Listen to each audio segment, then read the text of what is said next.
မင်္ဂလာပါခင်ဗျာအောင်ကက် solution ကနေကြိုဆိုပါရစေကျွန်တော်တို့အိမ်မှာသုံးတဲ့ portable gas meter ကိုလေးတွေမှာ gas ပူးထည့်လိုက်တဲ့အခါရှူးဆိုတဲ့အတန်နဲ့ခယူစင်တဲ့ပြဿနာကိုတော်တော်များများကြုံကြမှာပါဒါ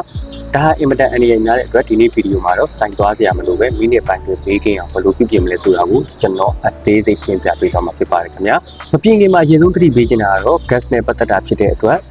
လေကိုလေးကကောင်းတဲ့နေရာလေးမှာပြင်ပေးပါတင်ဖို့အတွက်ကျွန်တော်တို့လိုအပ်မှာတွေကတော့အထက်ကဝါရှာဟောင်းကိုကောက်ထုတ်ဖို့အတွက်ဝက်ဝီနဲ့အပြားအသေးတစ်ခုအစားထိုးလဲလှယ်မယ်ဝါရှာအသေးတစ်ခုပဲဖြစ်ပါတယ်ခင်ဗျာကဲအရင်ဆုံးအပေါက်ထဲမှာရှိတဲ့ဝါရှာအဟောင်းလေးကိုကြည့်လိုက်ပါအသုံးပြုရကြာလာတဲ့အခါဒါလေးကမာသွားတာပြဲသွားတာမျိုးဖြစ်တတ်ပါတယ်ပြီးရင်တော့ဒီဝါရှာအသေးလေးကိုအပေါက်ထဲကွက်တိဝင်အောင်ပြန်ထည့်ပေးလိုက်ရမှာပဲဒါဆိုရင်တော့ပြပြင်မှုကပြီးဆုံးပါပြီ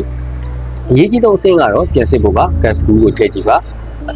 ပို့ပြီးတေချာခြင်းတော့စက်ပြအရေးလေးကိုအပေါက်ဝမှာတုပ်ပြီး gas ထွက်မထွက်စစ်ကြည့်လို့ရပါတယ်ခင်ဗျအခုဆိုရင်တော့ကျွန်တော်တို့လုံးဝပြီးဖြစ်တဲ့အတွက်စိတ်ချလက်ချပြန်သုံးလို့ရပါပြီဒီဗီဒီယိုလေးကမိတ်ဆွေတို့အတွက်အကျိုးရှိလိမ့်မယ်လို့ညွှန်လင်းပါတယ်အခြားကမ္ဘာကိုနဲ့ပတ်သက်တဲ့ဘိုးတူတာတွေပြုပြင်နည်းတွေကိုလည်းအမြဲတမ်းတင်ပေးနေမှာပြီလို့ကျွန်တော်ရဲ့ channel လေးကို subscribe လေးလုပ်ပေးတော့ပါခင်ဗျာပြင်တာရှိရင်လည်း comment မှာမေးခဲ့လို့ရပါတယ်အားလုံးပဲပေးခင်ကြပါစေခင်ဗျာ